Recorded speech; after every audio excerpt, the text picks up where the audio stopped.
नमामि बुद्धं गुणसागरन्तं नमामि धम्मं सुगतेन देशितं नमामि संघं मुनिराजसावकं। नमो बुद्धाय नमो धम्माय नमो संघाय। श्रद्धालु उपासक उपासिका तथा सधर्म प्रेमी महानुभावहरू, आज मिति 2078 मङ्सिर 29 गते बुधबार बिहानको 8 बजेदेखि 9 बजेसम्मको फेसबुक लाइभ धर्म देशना लिएर म भिक्षु इमलो श्री सिद्धिमङ्गल बुद्ध विहार सिद्धिपुर साना गाउँ थसी महालक्ष्मी नगरपालिका वडा नम्बर 6 बुद्ध मार्गबाट उपस्थित भइसकेको छु। सदा चाहिँ फेसबुक लाइभ धर्म देशना सुन्नको निमित्त देश विदेशबाट फेसबुकमा प्रत्यक्ष अप्रत्यक्ष जोडिरहनु हुने सम्पूर्ण श्रद्धावन्त उपासक उपासिकाहरूलाई आजको यो चिसो चिसो बिहानीमा न्यानो न्यानो मैत्रीपूर्ण स्वागत टक्र्याउन चाहन्छु। र आज पनि एउटा प्रेरक कथा लिएर उपस्थित भइसकेको छु, चरित्र दोष नामक शीर्षक राखेर। त उपासक उपासिकाहरू, हामीले जीवनमा विभिन्न कर्महरू गरिरहेका हुन्छौँ। ती कर्महरूमा तपाईको चेतना नै प्रधान हुन्छ। तपाईले कस्तो चेतना राखेर तपाईले त्यो कर्म गरिरहनु भएको छ, त्यो अनुसार दोष र गुण त्यहाँबाट उत्पन्न हुन्छ। अब मानिसहरूले तपाईले देख्नु भएको छ होला, रूप रङ्ग एउटै भएका व्यक्तिहरूको पनि उनीहरूको चरित्रहरू अलग अलग भइरहेको हुन्छ। यद्यपि रूप रङ्ग एउटै भइकन पनि एउटै काम उनीहरूले गरिरहँदाखेरि पनि उनीहरूको चरित्र अनुसार उनीहरूले त्यसको फल प्राप्त गरिरहेको हुन्छ। जस्तै तपाईहरुको लागि एउटा उपमा दिन्छु। हामी सबैले दान गरिरहेका हुन्छौँ, शील पालन गरिरहेका हुन्छौँ, ध्यान भावना गरिरहेका हुन्छौँ, धर्म देशना सुनिरहेका हुन्छौँ, हैन? धर्म कर्म गरिरहेका हुन्छौँ। सबै मान्छेहरूले त्यही कर्महरू गरिरहँदाखेरि पनि उसको जीवनमा फरक फरक आनिसंस, फरक फरक प्रतिफल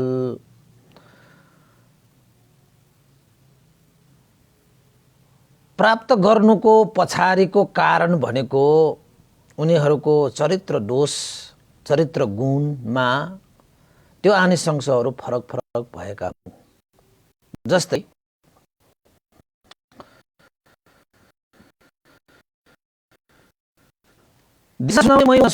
हो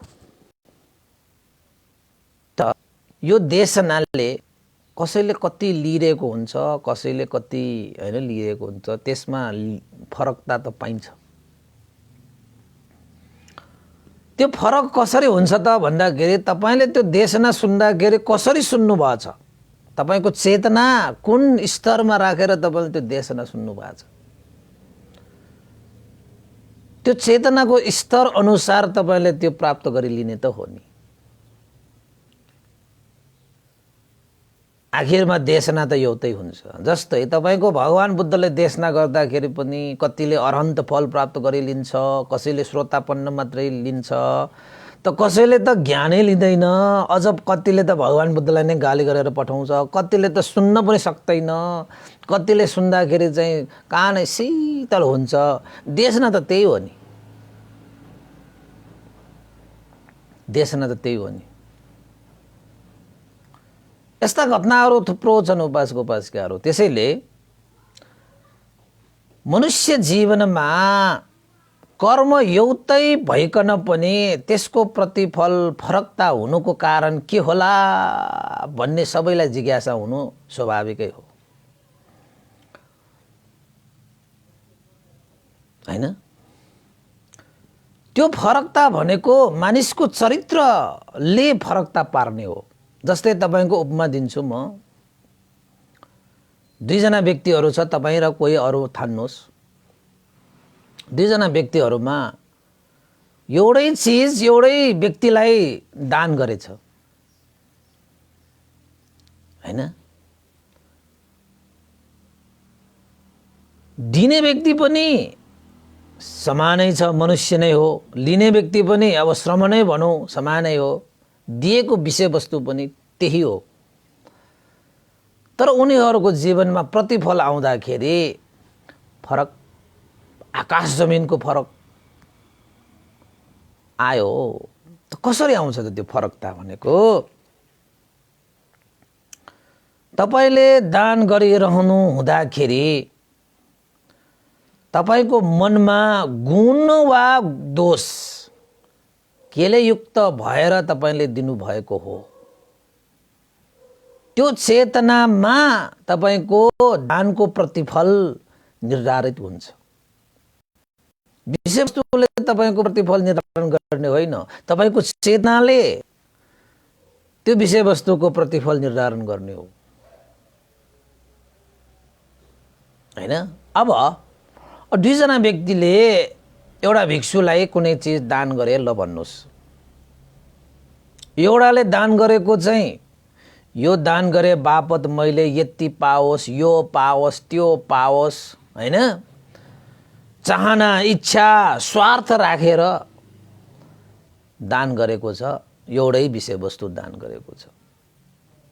र एउटा अर्को एकजनाले दान गर्दाखेरि निस्वार्थ रूपमा, कुनै स्वार्थै छैन, जो व्यक्तिप्रति दान गरिएको छ त्यो व्यक्तिको गुण स्मरण गरेर, गुणलाई हृदयमा धारण गरेर उसले चाहिँ दान गरेको छ भने तपाईँ आफै भन्नुहोस् त, त्यो दुईजना मध्येमा त्यही चिज दान गरेको, त्यही व्यक्तिलाई दान गरे तापनि उनीहरूले फल पाउँदाखेरि कस्तो फल आउला? तपाईँ आफै एकचोटि सोच्नुहोस् त।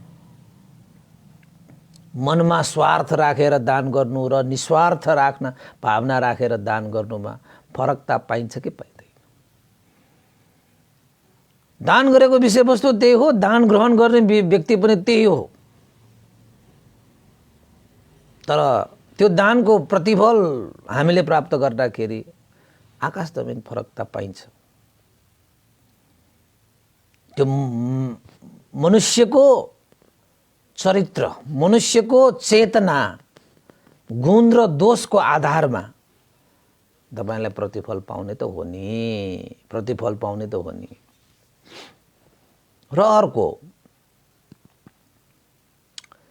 जुन तपाईले स्वार्थ राख्नु भएको त्यो चाहिँ दोष हो, निस्वार्थ भावना राख्नु भएको त्यो चाहिँ गुण हो कि? गुण र दोष भनेको त तपाईको गुण भनेको आकाश जस्तो फराकिलो हुन्छ, दोष भनेको तपाईको धरतीको भित्र, हैन, धरती जमिन भित्रको अन्धकार जस्तो अन्धकार हुन्छ। त्यसैले एउटै काम, एउटै विषयवस्तुले पनि प्रतिफल फरकता हुन्छ। किन? त्यो मनुष्यको चरित्र गुण र दोषको आधारमा निर्धारित हुने रहेछ। र अर्को, कसैले केही दान गर्यो, दुईजना व्यक्तिले एउटै विषयवस्तु एउटै व्यक्तिलाई दान गरे, तर एउटा व्यक्तिले के भने, मैले यति दान गर्न सकेँ, मैले यति दान गरेको छु भनेर त्यो दानप्रति अभिमान बढाएछ, त्यो दानप्रति घमण्ड बढाएछ। घमण्ड र अभिमान भनेको चाहिँ कुशल कर्म धर्ममा दोषै हो कि त्यो। र एउटा अर्कोले के विचार गरेछ, मैले आफूले कमाएको श्री सम्पत्तिलाई शुद्ध रूपमा कसैलाई त्याग गर्न पाएँ भनेर हृदयमा प्रसन्न मात्र भयो, उसलाई त्यो दान दिएकोमा कुनै घमण्ड पनि छैन, कुनै अभिमान पनि छैन। उसले त त्यागेको हो नि, त्यागेकोमा के घमण्ड गर्नु, के अभिमान गर्नु। घमण्ड र अभिमानले ठाउँ नलिएको अवस्था, त्यो भनेको गुणले भरिएको हृदय हो कि त्यो।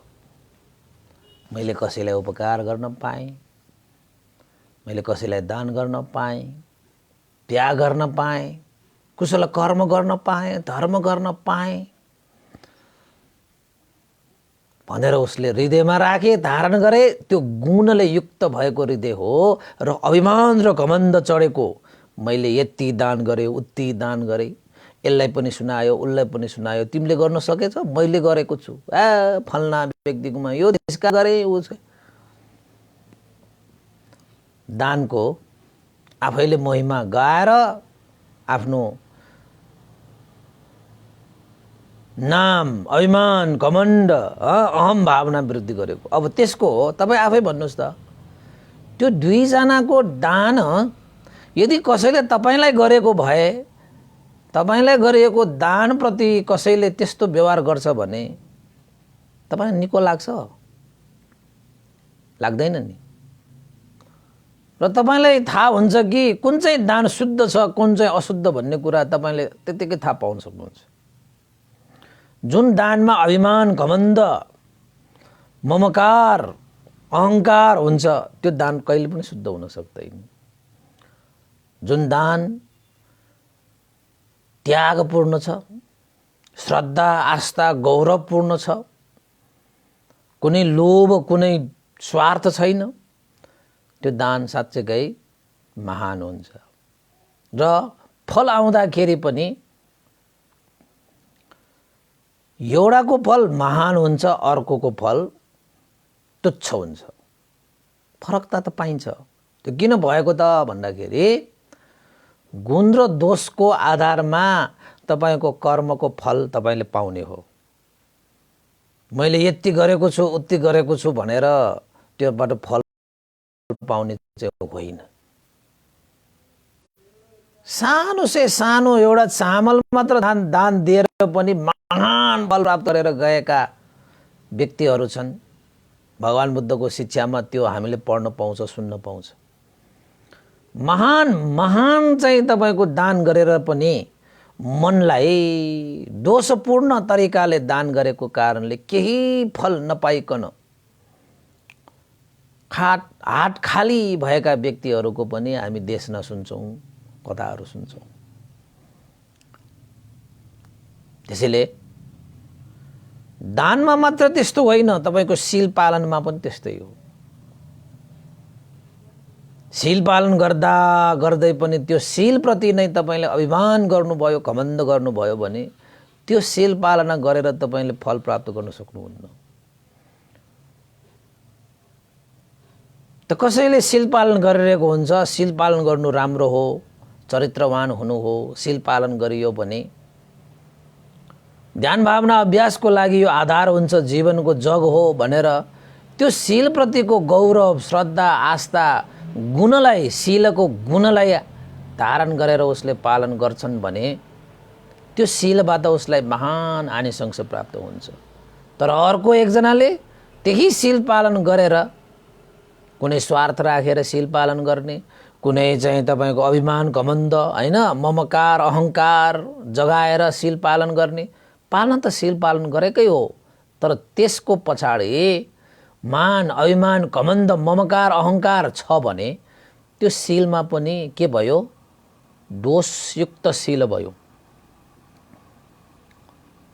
जसले शीललाई गौरव राख्छ, श्रद्धा राख्छ, आदर गौरव गरेर पालन गर्दछ, त्यो गुणले युक्त शील भयो। अब तपाईं आफै भन्नुहोस्, गुणले युक्त भएको शीलको आनिसंस र दोषले युक्त भएको शीलको आनिसंस समान हुन्छ कि फरक हुन्छ? आखिर पालना त त्यही शील पालन गरेकै हो दुवैजनाले, तर शील त त्यही भइकन पनि त्यसको परिणाम उनीहरूमा फरकता किन आयो त भन्दाखेरि दुवैजनाले शील पालन गर्दै गर्दाखेरि एकजनाले गुणयुक्त र अर्कोले दोषयुक्त शील पालना गरेको कारणले गर्दाखेरि त्यसको प्रतिफल पनि फरकता भइएको हो। त्यसैले शील पालन गर्दाखेरि तपाईको चेतना कस्तो छ, तपाईको चरित्र कस्तो छ, गुणले युक्त छ कि दोषले युक्त छ, त्यसमा निर्भर हुन्छ तपाईको शील पालनको आनिशंस।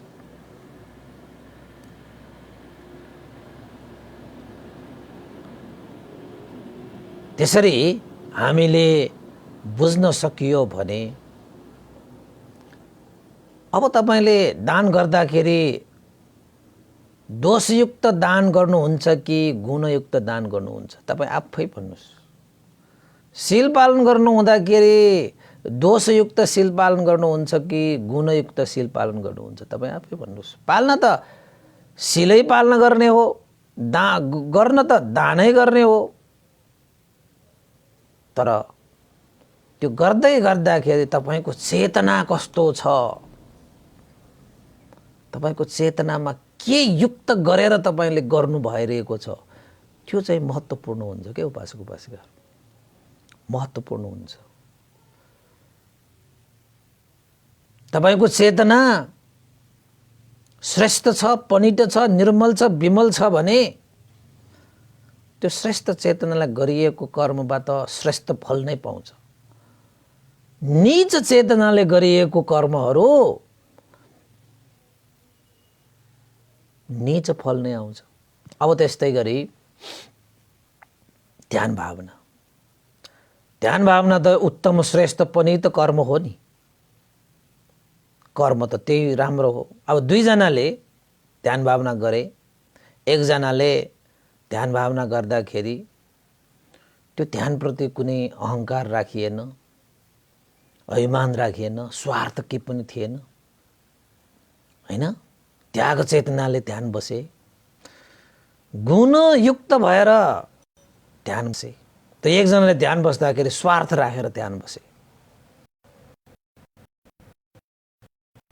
हैन, यो ध्यान भावना गरेर म चाहिँ यो ध्यान अरूभन्दा म हुन्छु, हैन, अरूभन्दा अरूलाई चाहिँ जिन सक्छु, अरूलाई निन्दा गर्न सक्ने हुन्छु, ध्यान प्रति पनि अहम भावना। ध्यानै हो, एकजनाले अभिमान गरे, एकजनाले अभिमान गरेन, एकजनाले स्वार्थ राखे, एकजना राखेन। उनीहरूको बीचमा प्रतिफल आउँदाखेरि स्वार्थ र अभिमान राख्ने व्यक्तिमा प्रतिफल छुट्टै हुन्छ। निस्वार्थ र निरअभिमानी भइकन त्यागपूर्ण गुणयुक्तले ध्यान भावना गर्ने व्यक्तिलाई चाहिँ महान फल प्राप्त गर्छ, हैन। त्यो त स्वभावतः हो, तपाईँ हामी सबैलाई थाहा छ।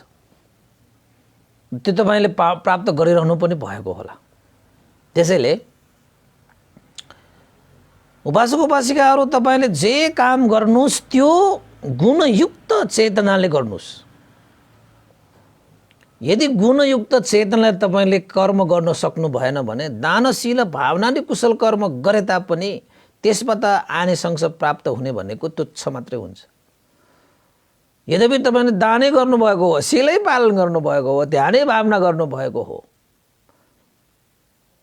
यद्यपि तपाईँले धर्म देशना पनि एकदम गुणयुक्त चित्त लिएर कुशल चेतना राखेर श्रद्धा आस्था गौरवपूर्वक तपाईँले सुन्नुभयो भने यही देशनाले तपाईँले कति कति महान ज्ञान पनि प्राप्त गर्न सक्नुहुन्छ। अब तपाईँले श्रद्धा आस्था गौरव नराखिकन जसो तसो, हैन, त्यत्तिकै सुने जस्तो मात्रै गरेर एउटा कानले सुनेर अर्को कानले उडाएर तपाईले धर्म देशना सुन्नुभयो भने यही देशनाले कसैले कति ज्ञान लिन्छ, त्यही देशनाले कतिले चाहिँ समय मात्रै बर्बाद गर्छ। त्यसैले भगवान बुद्ध के भन्नुहुन्छ, जे कर्म गर्नुहुन्छ कुशल चेतना युक्त गुण सहगत गुणले युक्त भएर त्यो कुशल कर्म गर। दोषले युक्त भएर कुशल कर्म गरियो भने पनि त्यो कुशल कर्मले तपाईलाई फल दिँदैन। तपाईको दोषयुक्त भएको दोषपूर्ण जीवन भनेको कहिले पनि सार हुँदैन, अर्थपूर्ण हुँदैन, सफल हुँदैन। गुणयुक्त जीवन मात्रै सार हुन्छ, अर्थ हुन्छ, हैन, सफल हुन्छ। यो कुरा त तपाईहरुलाई अब मैले भनिरहनु पर्दैन होला, मैले सम्झाइदिने मात्रै हो, सम्झाइदिने मात्रै हो, हैन। त्यसैले उपासक उपासिकाहरू, हाम्रो चेतना नै मुख्य हो, चेतना नै प्रमुख हो। तपाईले जस्तो काय वाक चित्तद्वारा गरिएका कर्महरूको चेतना कस्तो छ त्यो अनुसार तपाईले प्रतिफल पाउने हो, हैन। अब एउटा म तपाईलाई प्रसंग सुनाइहालौं। एउटा मान्छे एउटा भिक्षु कहाँ आएछ र उसले भिक्षुलाई एउटा प्रश्न सोधेछ। के सोधेछ त भन्दाखेरि, भन्थे रूप रंग आकार प्रकार एउटै भइकन पनि,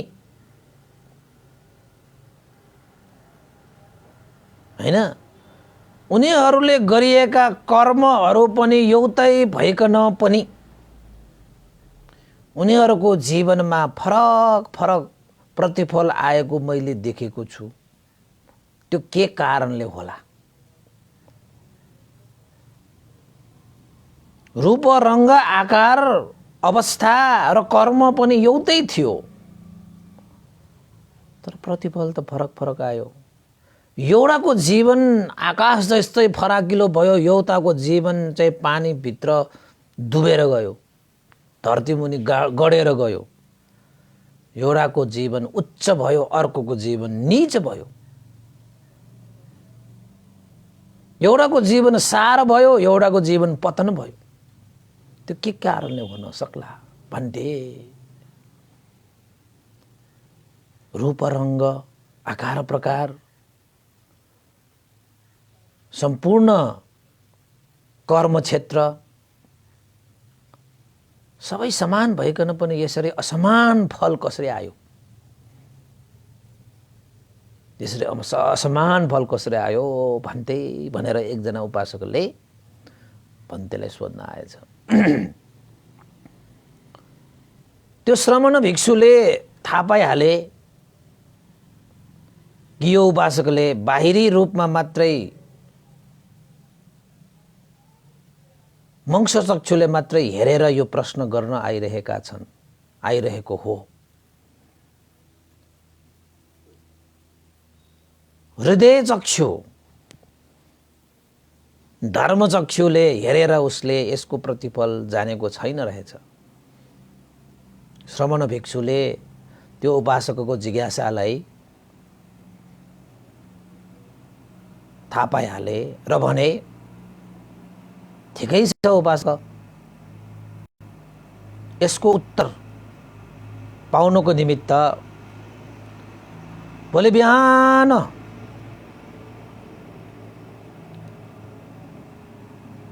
मलाई भेट्न आउनु। तिमीले अवश्य यो प्रश्नको उत्तर पाउनेछौ, हैन। उपासक पनि अब श्रमण भिक्षुले नै त्यसो भनेपछि अब भोलि बिहान आउला, भोलि बिहान त म यसको उत्तर त पाइहाल्छु नि।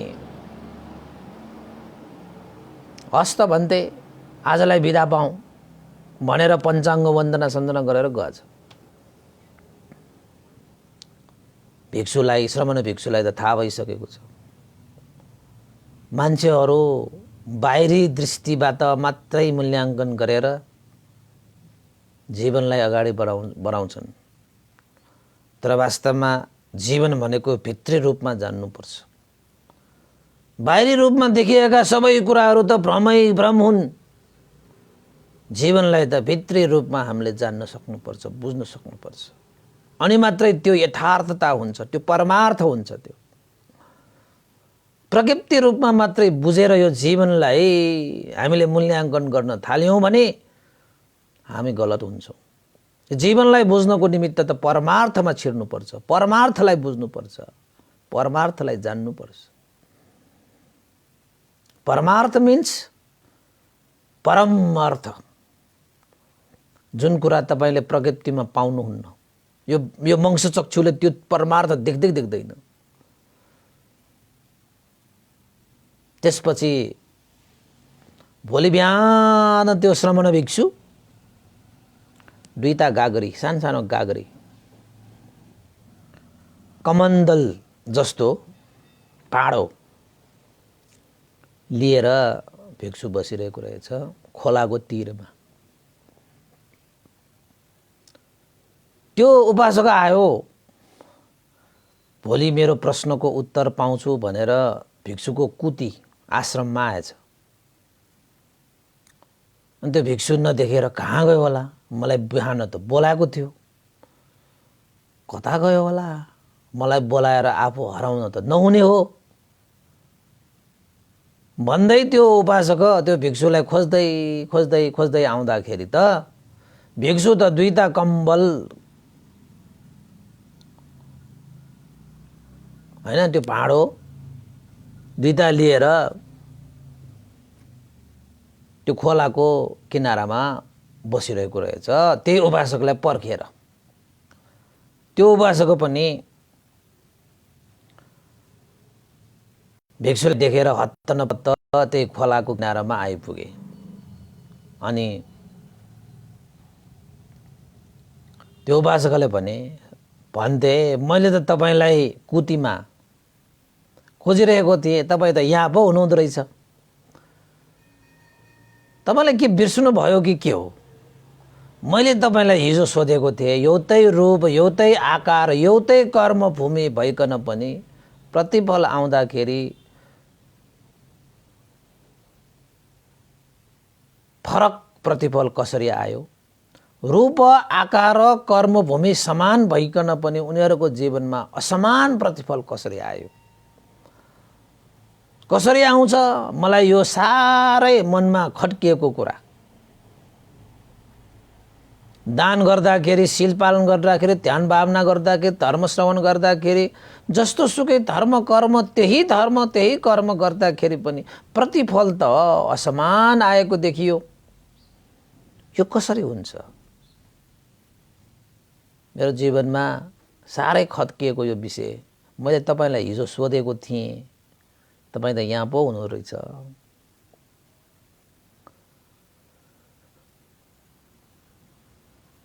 अनि श्रमण भिक्षुले चुपचाप केही पनि नबोलिकन आफ्नो हातमा दुईटा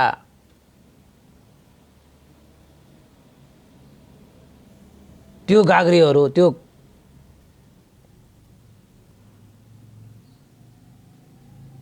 भाँडोहरू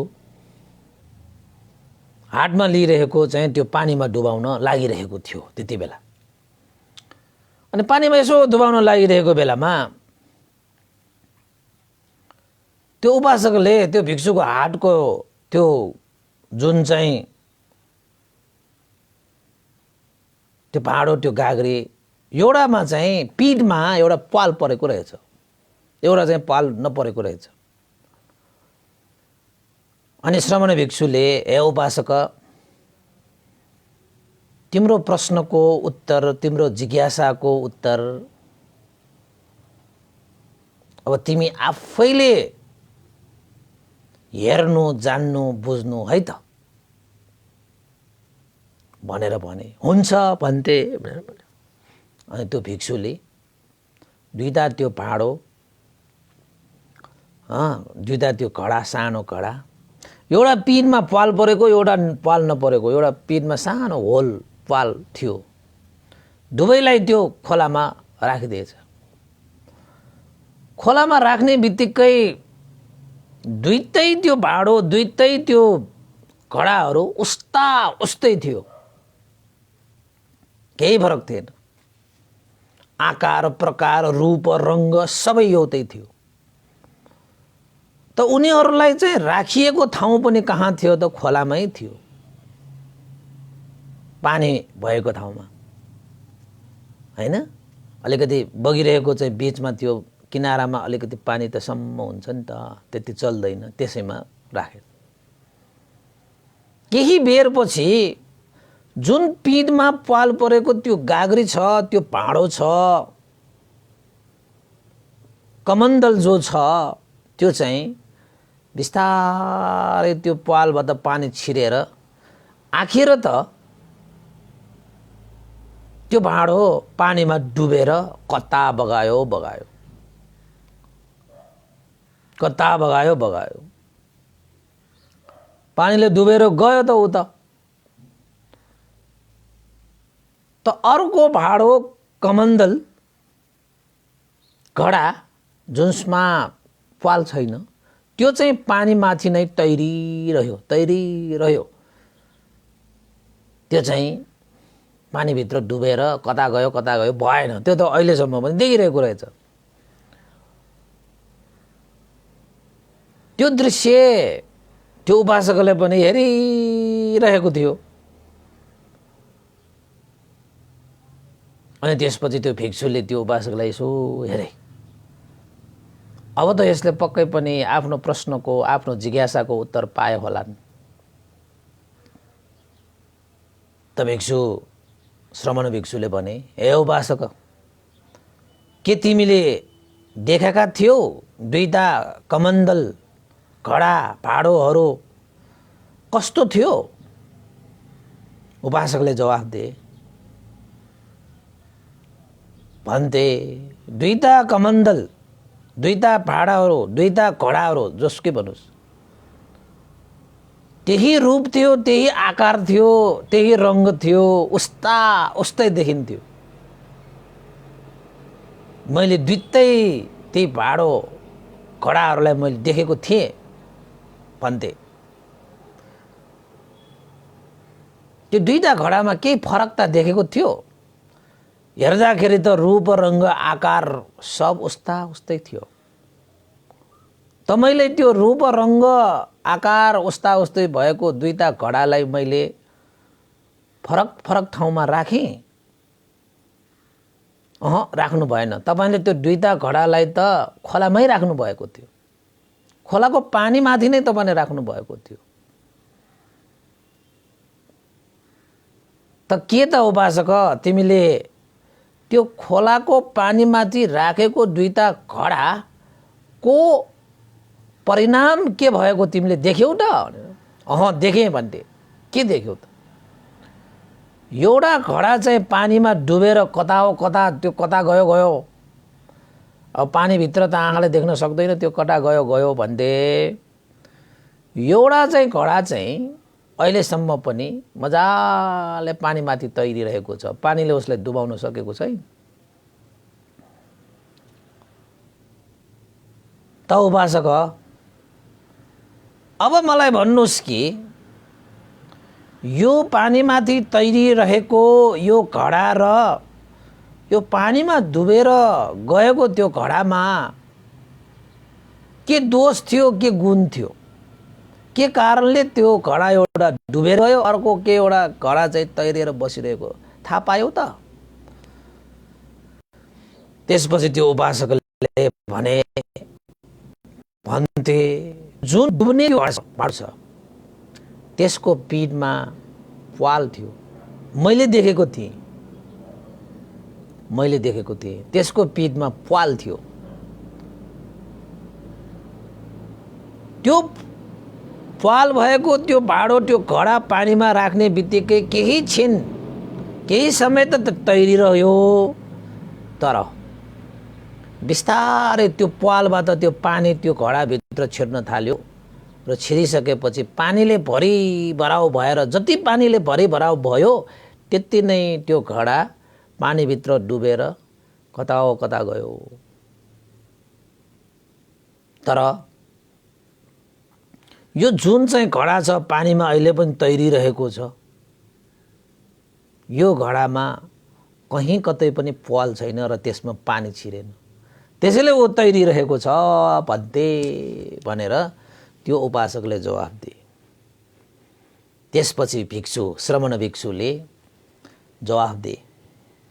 हे उपासक, के अब तिमीले आफ्नो जिज्ञासाको उत्तर पायौ त? तिमीले आफ्नो प्रश्नको उत्तर पायौ त? रूप रंग आकार एउटै भइकन पनि, कर्म क्षेत्र एउटै भए पनि आखिरमा प्रतिफल आउँदाखेरि फरकता भए। त्यो के कारणले गर्दाखेरि त भन्दाखेरि एउटा गाग्रीमा प्वाल थियो र अर्को गाग्रीमा कुनै पनि प्वाल थिएन। त्यसैले उनीहरूको परिणाम आज एउटा पानी माथि छ र अर्को पानी मुनि छ। रूप रंग आकार र कर्म क्षेत्र पनि उही हो, तर परिणाम आकाश जमिनको फरक भयो। एउटा आकाशमा तैरिरहेको छ, अर्को जमिनमा धसिएको छ। त्यसरी नै उपासक, हामीले जुन कर्म गर्छौं त्यही मान्छे, त्यही कर्म, त्यही धर्म गरे तापनि उसको हृदयमा यदि स्वार्थ छ भने, अभिमान छ भने, घमण्ड छ भने, त्यो पिठमा प्वाल परेको गाग्री समान उसले कर्म गरे पनि धर्म गरे पनि आखिर त त्यो स्वार्थ, त्यो अभिमान, त्यो घमण्ड जति जति उसले वृद्धि गर्छ त्यति त्यति नै ऊ पानीभित्र डुब्नु पर्ने हुन्छ र ऊ धरातलमा झर्नु पर्ने हुन्छ। त जसको हृदयमा कुनै त्यस्तो स्वार्थ छैन, कुनै घमण्ड छैन, कुनै अभिमान छैन, उसको हृदय त्यो प्वाल नपरेको घैँतो, प्वाल नपरेको घडा जस्तो ऊ पानीमाथि पनि तैरिन सक्छ।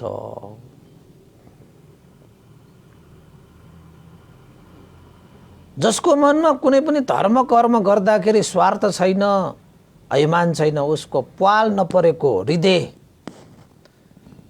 त्यो हृदय भनेको चाहिँ गुणले युक्त भएको हृदय हो। जसको स्वार्थ र घमण्ड भएको त्यो हृदय चाहिँ दोषले युक्त भएको हृदय हो। उपासक,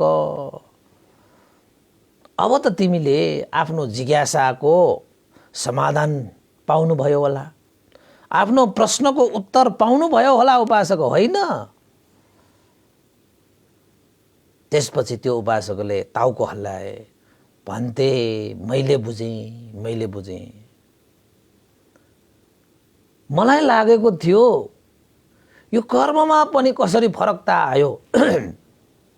त्यही स्थान, त्यही मान्छे, त्यही समय, त्यही सँगै कर्म गर्दाखेरि पनि उनीहरूको जीवनमा भिन्नता पूर्ण तरिकाले परिणाम आएको देखेर म चकित भएको थिएँ। तर मैले त्यो त बाहिरी रूपमा आकार प्रकार रूप रंग मैले प्रज्ञप्ति रूपमा मात्रै हेरेको रहेछु। परमार्थ रूपमा छिरेर उसको मनमा कस्तो छ भन्ने मैले जान्न सकेको रहेनछु। जसको मनमा खोट थियो, जसको मनमा दोष थियो, उसको परिणाम पतन भयो। जसको मन श्रद्धा आस्था गौरवले भरिपूर्ण गुणले युक्त भएको थियो, उसको जीवनमा परिणाम श्रेष्ठ भयो। मैं बुझेँ भन्थे, मैले बुझेँ।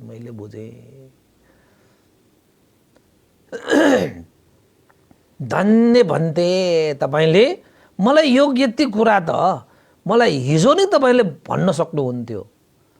उनीहरूको कर्म अनुसार, उनीहरूको गुण र दोष अनुसार उनीहरूले प्रतिफल पाउने हो भनेर हिजो नै भन्न सक्नुहुन्थ्यो।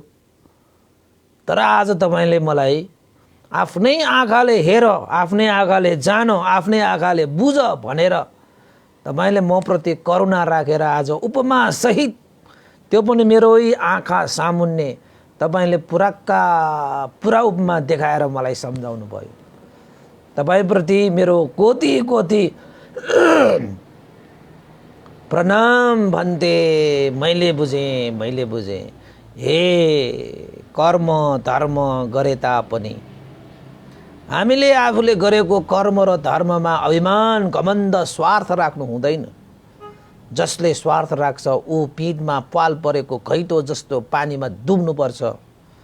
जसले निस्वार्थ श्रद्धा आस्था गौरवले मात्रै गर्छ ऊ प्वाल नपरेको घैँटो जस्तो पानीमा तैरिन पाउँछ। मैले बुझेँ भन्ते कोटी कोटी प्रणाम। तपाईलाई धेरै धेरै साधुवाद। तपाईप्रति कृतज्ञ जाहेर गर्दछु। कोटी कोटी नमन भनेर त्यो उपासकले आफ्नो जिज्ञासाको समाधान पाए, आफ्नो प्रश्नको उत्तर पनि पाए। तपाईले पाउनुभयो? आफ्नो जीवनमा प्रतिफलहरू आइरहेको कारण तपाईले पाउनुभयो? तपाईँ पनि होस गर्नुहोस् है। म त धर्म गर्ने, म त कर्म गर्ने, म त चाहिँ ध्यान गर्ने, म त शील पालन गर्ने, म त दान गर्ने मान्छे हो नि। म त धर्मका किताबहरू कति पढ्ने मान्छे हो नि। त्यति भएर पनि पुग्दैन उपासक उपासिकाहरू। पिठमा प्वाल छन् भने त्यो भाँडो डुब्छ, त्यो भाँडो डुब्छ। तपाईले गरिरहनु भएको कर्म धर्मप्रति तपाईले कहिले पनि अभिमान वृद्धि नगर्नुहोस्। स्वार्थ राखेर तपाईले धर्म कर्म नगर्नुहोस्। कति मान्छे त धर्म कर्म गर्दाखेरि पनि स्वार्थ राखेर धर्म कर्म गर्छन्। यो धर्म गर्यो भने मैले के पाउँछ त? मैले कति पैसा पाउँछ, मैले कति नाम पाउँछ, मैले कति पद पाउँछ, मैले कति इज्जत पाउँछ, मैले कति मान सम्मान पाउँछ। धर्म गर्दाखेरि पनि कर्म गर्दाखेरि पनि व्यापार गरेर धर्म कर्म गर्ने मान्छेहरू पिठमा प्वाल परेको गाग्री जस्तो पानीमा एक दिन डुब्छ। त्यो चिल्लो भर पानीमा डुब जा भने जस्तो एक दिन डुब्छ। तिनीहरू एक दिन डुब्छ। जति जति उनीहरूले मान अभिमान घमण्ड ईर्ष्या मान होइन सम्मान उनीहरूले खोज्छ नि धर्म कर्म गरेर, त्यो भनेको धर्म कर्म गरेकोमा दोष युक्त भएर आउनु हो। त्यसले तपाईलाई कहिले पनि सुपरिणाम तपाईको राम्रो कर्म गर्ने व्यक्तिहरूले पनि राम्रो चित्त राखेर गर्नुपर्छ। नेवारी भाषामा त भनिन्छ नि भिङ्गु जान भिउको ठाउँ यामा भन्छ नि। असल कर्म पनि असल तरिकाले गर्नुपर्छ। असल कर्म गरिरहँदाखेरि पनि अकुशल तरिकाले तपाईले गर्नुभयो भने त्यहाँ पनि तपाईको चाहिँ पिठमा प्वाल परेको भाँडो जस्तो तपाईँ डुब्नुपर्छ। किन? त्यसमा स्वार्थ भयो नि, हैन? स्वार्थ भयो नि त। त्यसैले स्वार्थ राखेर अभिमान राखेर घमण्ड राखेर गरिएका त्यो धर्म कर्महरू त्यसको पनि प्रतिफल त आखिर डुब्ने नै हो, सक्दैन। चाहे दान गर्नुहोस्, त्यहाँ शील पालन गर्नुहोस्, त्यहाँ ध्यान भावना गर्नुहोस्, त्यहाँ बाखा सुन्नुहोस्, हैन? त्यहाँ छख सुन्नुहोस्, चाहे ठुल्ठुला किताबहरू लेख्नुहोस्, चाहे ठुल्ठुला किताबहरू पढ्नुहोस्, त्यसप्रति तपाईलाई अभिमान आयो घमण्ड आयो भने प्वाल पर्यो। प्वागौँ भन्छ क्या त्यसलाई। नेवारी भाषाबाट प्वागौँ भन्छ। कति कति मान्छेहरू हुन्छन् त कति कति पढेको हुन्छ, लेखेको हुन्छ किताबहरू, हैन? दान गरेको हुन्छ, ध्यान गरेको हुन्छ, कति कति धर्म गरेर हुन्छ, कर्म गरेर हुन्छ। स्वार्थ राख्छ क्या उनीहरूले। यो धर्म गरेर मलाई मान पाउँछ कि पाउँदैन, पद पाउँछ कि पाउँदैन, प्रतिष्ठा पाउँछ कि पाउँदैन, मलाई सम्मान गर्छ कि गर्दैन, हैन? मेरो नाम लिन्छ कि लिँदैन, हैन? यस्ता स्वार्थहरू राखेर धर्म कर्म गरेर के पनि फल पाउँदैन। देख्नु भएन? पिठमा पाल परेको भाँडो एकैछिन त तैरिरह्यो, त्यसपछि डुब्यो, कता गयो गयो, हरायो, बिलायो। आजकल पनि तपाईहरुले चाहिँ यस्तो कुराले बुझ्नु भएन भने कहिले बुझ्ने? तपाईको चाहिँ अहिले पनि तपाईको चाहिँ मान्छेहरू चाहिँ बिहारमा आउँछन्, दान गर्छन्, शील पालन गर्छन्, ध्यान भावना गर्छन्, धर्म देशनाहरू सुन्छन्, बिहारमा धर्म गर्छन्, कर्म गर्छन्। तर त्यो धर्म कर्ममा मलाई पद चाहिने, मलाई मान चाहिने, मलाई सम्मान चाहिने, मलाई चाहिँ इज्जत चाहिने भनेर अहंकार बढाउने स्वार्थ राखेर के गर्दियौं? स्वार्थ राखेर त्यो गर्न थाल्यो भने चाहिँ बिहारमा मात्र होइन, जहाँ पनि जसरी पनि यो त कर्मको सूत्रै हो। स्वार्थ राखेर तपाईले कुनै पनि कर्म गर्नु भयो, त्यो दोषयुक्त कर्म हुन जान्छ। दोषयुक्त कर्म भनेको त्यो भाँडोमा, त्यो गाग्रीमा प्वाल परेको जस्तो भयो। निस्वार्थ त्याग चित्त पर हित उपकारको उद्देश्य मात्रै राखेर गरिएको कर्म चाहिँ गुणले युक्त पाल पर्दैन त्यस्ता कर्महरू। पार परेको कर्म गरेर के गर्ने, चुइन्छ त। त्यो पाल परेको त्यो भाँडोमा पानी राखे पनि एकैछिन त भरेको जस्तो हुन्छ, बिस्तारै त्यो पानी त के भएर जान्छ, पोखरी जान्छ नि त। हो, त्यसैले उपासक उपासिकाहरू, यो चाहिँ चरित्र दोष।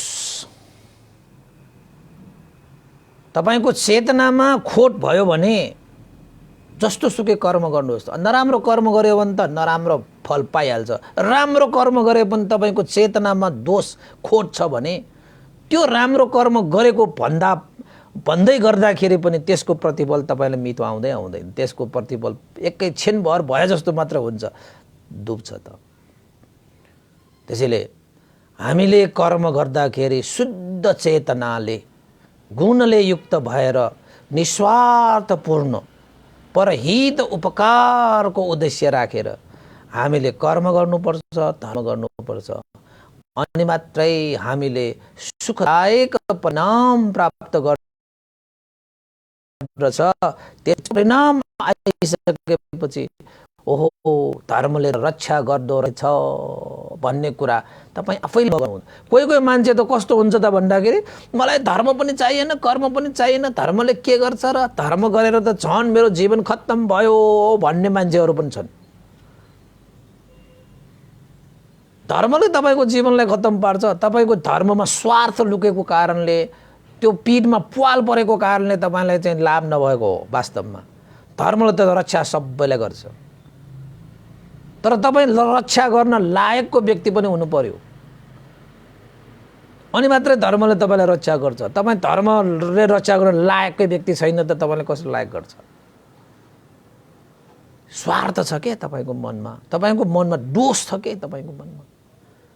अहंकार छ के? ओ म त यति गर्न सकेको मान्छे, त्यति गर्न, म यति ध्यान बसेको मान्छे, म यति भनेर छाती फुलाएर कि टाउको ठडाएर, त्यस्ता मान्छेहरू थुप्रै छन् नि उपासक उपासिका, थुप्रै छन्। यस्ता मान्छे मैले देखेको पनि छु, भोगेको पनि छु है। म त बिचरा भन्छु, त्यत्रो धर्म सुन्न पाएको छ, त्यत्रो जान्न पाएको छ, अझै पनि अभिमान घटेको छैन, अझै पनि प्वाल तालेको छैन। त्यसले स्वार्थको प्वाल, घमण्डको प्वाल, अभिमानको प्वाल, लोभको प्वाल, द्वेषको प्वाल अहिलेसम्म पनि तालेको छैन, त उसको जीवन त डुब्ने नै हो। त्यसैले उपासक उपासिकाहरू, तपाईहरू दान गर्नुहोस्, शीलकाम गर्नुहोस्, भावना अभ्यास गर्नुहोस्, धर्म देशना सुन्नुहोस्, श्रद्धा आस्था गौरव शान्त चित्तले कुनै लोभ द्वेष मोह स्वार्थ अभिमान घमण्ड ममकार अहंकार राखेर त्यो कुशल कर्मलाई पनि दूषित नबनाउनुहोस्। त्यसको परिणाम तपाईलाई आउँदाखेरि तपाई असन्तोष हुनुभयो भने धर्म गरे पनि के पनि छैन, धर्मको प्रतिफल के आयो र भन्ने जस्तो तपाईलाई लाग्न सक्छ। धर्मप्रति निराशा उत्पन्न हुन्छ। यस्ता मान्छे मैले देखेको छु। धर्म गरिरहेको छ, जिन्दगीभर गरिरहेको छ, तर धर्मको प्रतिफल नआएको उसलाई। किन नआएको त उसलाई थाहै छैन, पिठमा त प्वाल परेको रहेछ त। उसले हरेक धर्म कर्म गरिराखेर पनि स्वार्थ लुकाएर गरेको रहेछ त, अनि उसलाई प्रतिफल आउँदैन। सबै चुइएर गयो त उसको कर्मै चुइएर जान्छ कि। स्वार्थी मान्छेहरूको कर्म पनि चुइएर जान्छ, अहंकारी मान्छेहरूको कर्म पनि चुइएर जान्छ, अभिमानी मान्छेहरूको कर्म पनि चुइएर जान्छ। बरु एक दुई पल्ट श्रद्धा आस्था गौरव राखेर कर्म गरेका मान्छेहरूले ठ्याक्कै उसलाई प्रतिफल आउँदाखेरि ऊ त हो कति उसको मनमा श्रद्धा आउँछ, मैले जिन्दगीमा एकपल्ट गरेको मलाई यस्तो फल। किन त त्यति बेला उसले निस्वार्थ रूपमा धर्म गरेको थियो, कर्म गरेको थियो। अनि मान्छेहरूले तुलना गर्छ, एकचोटि गरेको मान्छेलाई धर्मले यस्तो गर्यो, जिन्दगीभर गरेको मान्छेलाई त्यस्तो भयो। बाहिरी आँखाले हेर्दाखेरि, प्रकृतिमा हेर्दाखेरि त्यस्तै देखिन्छ, तर उसको मन हो मुख्य, उसको चेतना हो मुख्य। कस्तो चेतना राखेर उसले धर्म गर्यो भन्ने कुरा मात्रै निर्भर हुने हो। ल त त्यो उपासकले त तपाईको उत्तर पाए, जिज्ञासाको समाधान पाए। अब तपाईहरुले पनि पाउनु भयो कि भएन?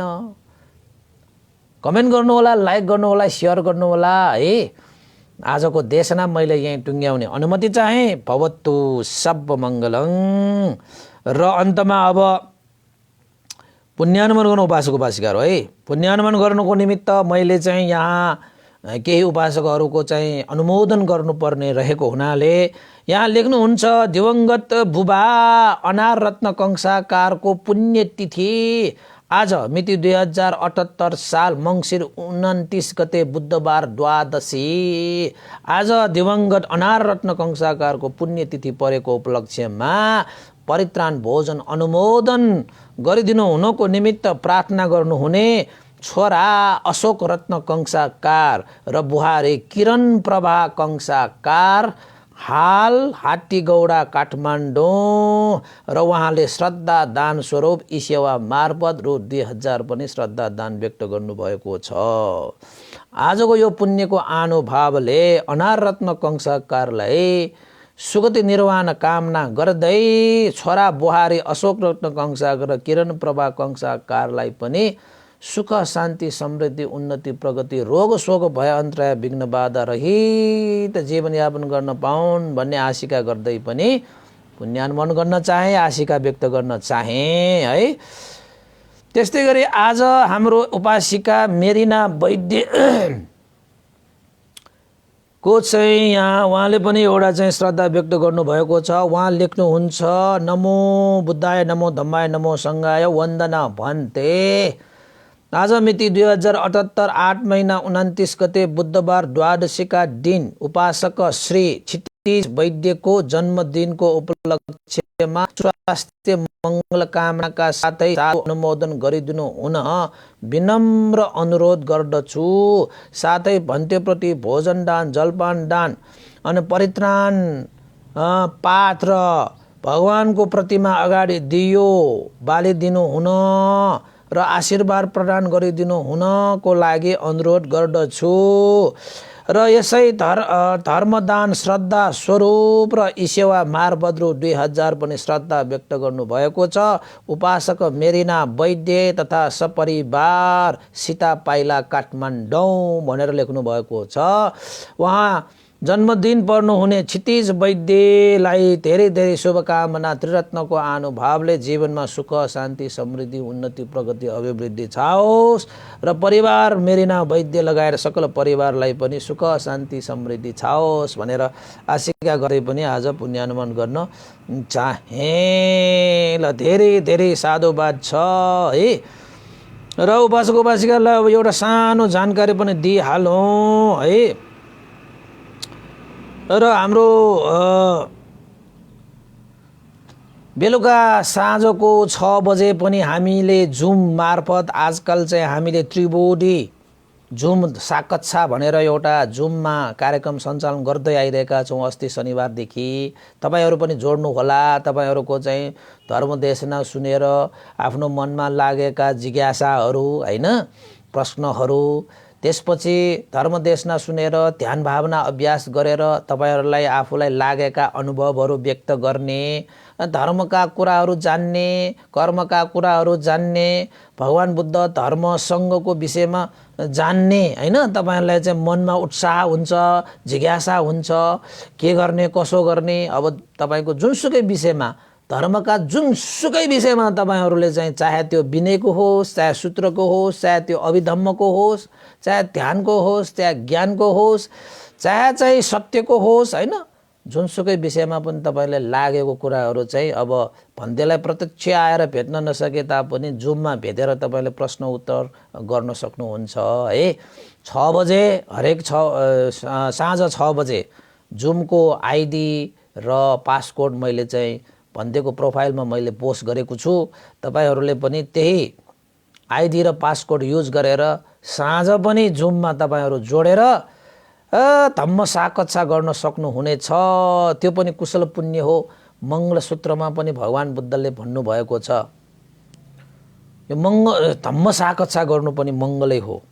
त्यसैले पनि त्यो मङ्गललाई स्वीकार्दै तपाईहरू चाहिँ साँझ 6 बजेदेखि कहिले 7:30 सम्म पनि हामी जुममा नै उपस्थित हुनेछौँ। तपाईको 6 बजे आउन सकेन, 6:30 बजे नै आउन सक्नुहुन्छ, 7 बजे पनि आउन सक्नुहुन्छ। कहिलेकाहीँ भ्यायो भने अब 6 बजे नै आउने, नभए भने आफूलाई लागेको प्रश्नहरू तपाईँले टिपेर राख्नुहोस् होइन। त्यो अनुसार तपाईँले साकच्छा गर्न सक्नुहुन्छ। एक आपसमा छलफल पनि गर्न सक्नुहुन्छ। साकच्छा गर्नु पनि राम्रै हो है। त्यसैले आज यसरी हामीले पुण्य गरिरहेको तपाईँहरूले जानकारी गर्दै अब अन्ततः हामी पुण्यानुमोदन गर्ने समय भएको छ। उपासक उपासिकाहरू, यो पुण्यको अनुभवले आज कुशल धर्म सम्पादन गर्नुहुने उपासक उपासिकाहरूलाई होइन मैले चाहिँ साधु अनुमोदन दिएँ। र अर्को एउटा पनि यहाँ चाहिँ एउटा छ। हिजो उपासक चाहिँ बिहान आउनुभएको थियो भेट्नको लागि।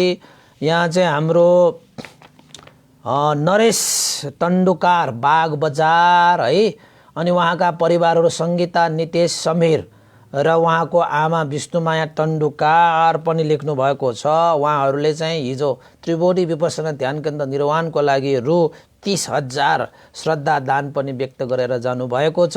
र आज परित्राणको लागि पनि उहाँले भन्नुभएको छ। उहाँको आमा विष्णुमाया तन्डुकार, नरेश तन्डुकार, सङ्गीता तन्डुकार, नितेश तन्डुकार, समीर तन्डुकार बाग बजार भन्नुभएको छ। उहाँहरूको पनि सुख शान्ति कामना गर्न चाहन्छु। र अन्तमा यो पुण्यको अनुभवले श्रद्धेय गुरुवर ज्ञान पुण्य महास्तिवीर बन्ते लगायत श्रद्धेय गुरुवर स्यादो उपन्त विवंश लगायत सम्पूर्ण गुरुजनहरूमा र देवता मनुष्य सत्व प्राणीहरूमा पनि यो पुण्य प्राप्त भई तपाईँ हामी सबैका बितेर जानुभएका ज्ञाति बन्धुहरूको लागि पनि हित सुखको लागि यो पुण्य प्राप्त होस् भन्दै पुण्यानुमोदन गर्न चाहे। भवतु सब मङ्गलम्। इदं नो ज्ञातिनं होतु सुखिता वन्तु ज्ञातयो। इदं नो ज्ञातिनं होतु सुखिता वन्तु ज्ञातयो। इदं नो ज्ञातिनं होतु सुखिता वन्तु ज्ञातयो। एतावता सम्मेहि सम्भतं पुण्यसम्पदं सब्बे देवानुमोदन्तु सम्ब सम्पत्तिसिद्धिया। एतावता सम्मेहि सम्भतं पुण्यसम्पदं सब्बे सत्तानुमोदन्तु सम्ब सम्पत्तिसिद्धिया। एतावता सम्मेहि सम्भतं पुण्यसम्पदं सब्बे भूतानुमोदन्तु सम्ब सम्पत्तिसिद्धिया। साधु साधु साधु भवतु सब मङ्गलं। बेलुका 6 बजे भेटौँला जुममा। आइडी र पासकोड प्रोफाइलमा हेर्नुहोला। भवतु सब मङ्गलं।